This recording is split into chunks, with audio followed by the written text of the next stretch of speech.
In today's video, I'm sharing 3 strange, maybe even controversial things I do every night, which have really improved the quality as well as quantity of my sleep. Now, I have talked about this in other videos. I have never been the greatest sleeper. Even as a little girl, it used to take me quite a while to fall asleep, and I would wake frequently. Some of this is due to my genetic makeup, and some of it is due to some traumatic experiences I had in my early childhood. So for the longest time, I thought, this is just me. I'm just not a good sleeper. However, as we started learning more and more about the importance of sleep, not just for our current physical and mental well-being, but also for our longevity and health span, I became slightly obsessed with trying to optimize my sleep. I got an Oura Ring to be able to not just track the overall quantity of my sleep, but more importantly, the different sleep stages. And it confirmed what I already knew to be true. My sleep was not the greatest. While most nights I actually got enough sleep, the quality of my sleep was quite poor. Most nights I hardly got any deep sleep and not enough REM sleep. And both stages are essential for feeling rested and performing optimally. Deep sleep is vital for physical restoration, helping the body repair tissue and build strength, while REM sleep is crucial for mental and emotional health, aiding in learning, memory, and emotional processing. Now, even before I started tracking my sleep, I had tried all kinds of different things to help improve the quality of my sleep. I must have at this point tried every single sleep supplement available on the market. Most of them did nothing. Some of them worked for a couple of days and then stopped working. But I did not stop at supplements. I have tried grounding sheets, magnesium spray, Epsom salt bath, melatonin patches, you name it. I have even tried hypnosis as well as therapy. None of these things had any lasting effect on the quality of my sleep. There are, however, 3, again, somewhat strange, maybe even controversial things I do every night, which have actually made a difference in the quality as well as quantity of my sleep for different reasons. The first thing I do every night, and again, this is somewhat controversial, is I not only eat my dinner somewhat close to my bedtime, but most nights I have some extra protein right before I go to bed. The reason I'm saying this is somewhat controversial is because we are constantly hearing we should not eat close to bedtime. In fact, longevity experts suggest we should have our last meal several hours before we retire. Some longevity experts, like Brian Johnson, for example, take this to the extreme. Brian eats his last meal of the day at 11 a.m., which he says guarantees him quality sleep.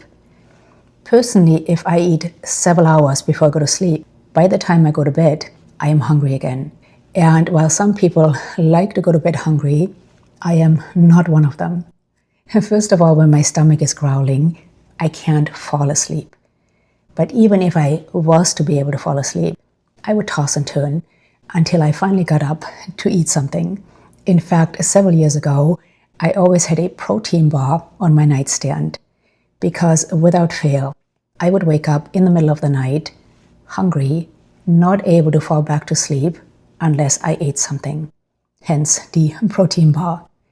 But what I do now instead is, first of all, I eat my dinner just a couple of hours before I go to sleep. Now, my dinners are usually on the lighter side, so they are not too difficult for my body to digest.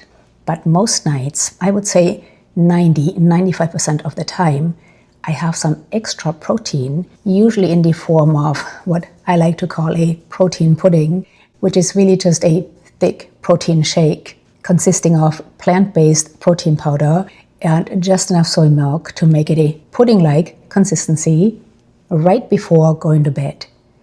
This protein pudding is light enough, so I don't feel my body has to work extra hard to digest it. But it keeps my blood sugar nice and stable throughout the night, helping to prevent frequent awakenings from fluctuating or plummeting blood sugar levels. And while again, this might seem strange or even controversial, researchers have examined whether protein affects sleep quality. And they found that while overall protein intake had no effect on sleep quality, protein from plant-based sources may actually improve a person's quality of sleep, while protein from animal sources may impair sleep quality. I'm assuming this is due to plant-based protein being easier to digest. But according to this research, ingesting some plant-based protein before going to bed may actually improve sleep quality. However, aside from improving sleep quality, other research suggests that ingesting protein right before going to bed, and this research didn't specify plant-based or animal-based protein, just protein in general, can not just help with muscle recovery, but it may actually help us to build muscle.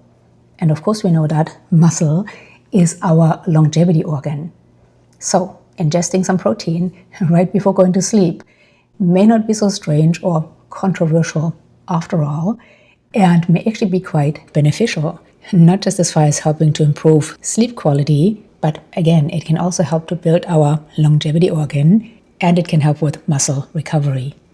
The second strange and somewhat controversial thing I do every night is to drink salt water right before I go to sleep. Every night, actually before I have my protein pudding, I take about a quarter teaspoon of Celtic salt or Himalayan salt, whichever one I have, pour it in just a bit of water and chuck it down like a tequila. It doesn't taste very good, which is why I have my protein pudding after to get the taste out of my mouth. But drinking salt water before going to sleep has really improved the quality of my sleep by eliminating my need to go pee in the middle of the night. I used to wake up at least once, if not twice, or even 3 times to use the bathroom. However, since drinking my little salt shot before going to sleep, 99% of the time, I do not have to get up to go pee until I wake up in the morning. Now, while salt is somewhat demonized, and while if you are thinking of trying this little trick, you definitely want to run it by your doctor, especially if you have kidney problems or other health concerns. And while there is research suggesting that too much sodium can actually disturb sleep, drinking a small amount of salt water before bed may help improve sleep quality by maintaining proper hydration and electrolyte balance. And proper hydration is crucial for quality of sleep, and a lack of it can lead to more frequent nighttime awakenings. So some experts suggest that in small, balanced amounts, about 200 to 500 milligrams per 8 ounces of water, sodium actually helps our body hold on to fluids and maintain proper hydration levels overnight. Not only does sodium help to maintain proper hydration levels, but it is actually involved in the sleep-wake cycle, and it is essential for nerve function. So for me personally, again, having my little saltwater shot before going to sleep has really improved the quality of my sleep by eliminating my need to get up and pee in the middle of the night. Now, personally, I do not shy away from salt or sodium. I am very active and I sweat quite a bit when I work out. I also take almost nightly saunas, and I have never had a tendency towards high blood pressure. So personally, I don't shy away from salt or sodium. But what I have done since I now take my little nightly salt shots is I have somewhat shifted my sodium intake. So for example, I used to use about a quarter or maybe even half a teaspoon of salt on my salad for lunch. Now I just use some oil and vinegar and instead consume that salt at night in my little salt shot. But again, if you are considering trying this little trick, because I know that frequent nighttime urination is a problem for many of us. So if you're thinking of trying this little trick, even if you're thinking of shifting your sodium intake, please still run it by your doctor. And then the third, somewhat strange thing, which has really improved the quality as well as quantity of my sleep, is vagus nerve stimulation. The vagus nerve, also known as the tensed cranial nerve, is a key component of the autonomic nervous system. It plays a pivotal role in controlling involuntary bodily functions. It extends from the brainstem down to the colon, affecting heart rate, digestion, respiratory rate, and reflex actions, such as coughing, sneezing, and swallowing. The vagus nerve's extensive reach across various organs underscores its importance in maintaining bodily homeostasis, or balance, and responding to stress. As far as sleep, vagus nerve stimulation can first of all help reduce sympathetic overactivity. Insomnia is often linked to an overactive sympathetic nervous system. Vagus nerve stimulation can also help to regulate neurotransmitters such as GABA, norepinephrine, and serotonin, which play a key role in sleep regulation. And vagus nerve stimulation can help reduce inflammatory factors that disturb sleep. I find vagus nerve stimulation fascinating, so fascinating that I want to make a whole separate video on it. But for now, I can tell you that it has really improved the quality as well as quantity of my sleep. Now, I have a vagus nerve stimulating device. In fact, I have 3 different vagus nerve stimulating devices. This one right here, I purchased myself about 3 years ago, and then I was just sent 2 different ones by 2 different companies, which I'm currently testing. I will tell you more about them once I have had some time to test them. But if you want to try some vagus nerve stimulation, but you don't want to spend hundreds of dollars, because these guys are not cheap, on a vagus nerve stimulating device, there are some self-help techniques that activate the vagus nerve, such as deep breathing, humming or chanting, and even cold exposure. Like I said, I will make a whole separate video on vagus nerve stimulation, telling you more about these devices I'm testing. Well, this one I have been using for about 3 years now, but these devices I'm currently testing, as well as some self-help techniques. But these are the 3 somewhat strange, maybe even controversial practices which have really helped to improve the quality as well as quantity of my sleep. Now, that being said, I'm still no Brian Johnson when it comes to sleep. I have never seen a sleep score of 100 on my Oura Ring. However, practicing these 3 things and a few other things I will talk about in a second have at least doubled, and some nights even tripled and quadrupled the amount of deep sleep I now get, as well as also improved my REM sleep. Now, as far as falling asleep easier, as I mentioned in the intro, when I was a little girl, I used to have a really hard time falling asleep. There are 2 things which have really helped me to fall asleep easily. The first one is wearing blue blocking glasses, which my husband, to this day, I have been wearing blue blocking glasses for years now. To this day, my husband thinks it's strange and he calls me Bono, but I don't care, because wearing blue blockers at night has made a big difference for me as far as allowing me to fall asleep easily. And the reason I use blue blockers at night is that, unlike in the morning, where we want some blue light stimulation, ideally from the sun, to signal to our body to produce cortisol, at night we want to signal to our body to produce the opposite of cortisol, which is melatonin. So at night we want to avoid blue light stimulation as much as possible. And the second thing which really helps me to fall asleep nice and easily is I read every single night before going to sleep.